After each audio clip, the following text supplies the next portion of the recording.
आदी त्यांचे अर्थ सांगणार आहे. श्लोक क्रमांक 7. यदा यदा हि धर्मस्य ग्लानिर्भवति भारत अभ्युत्थानमधर्मस्य तदात्मानं सृजाम्यहम्.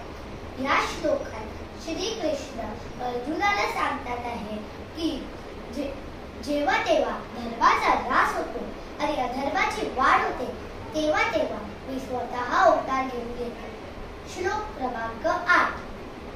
परित्राणाय साधूनां विनाशाय च दुष्कृतां धर्मसंस्थापनार्थाय संभवामि युगे युगे. या श्लोकात श्री कृष्ण अर्जुनाला सांगता आहेत की साधू संतांच्या रक्षणासाठी, दुष्टांचा विनाश करण्यासाठी आणि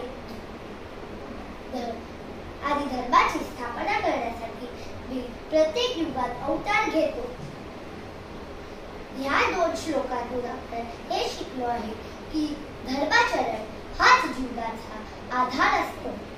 धन्यवाद.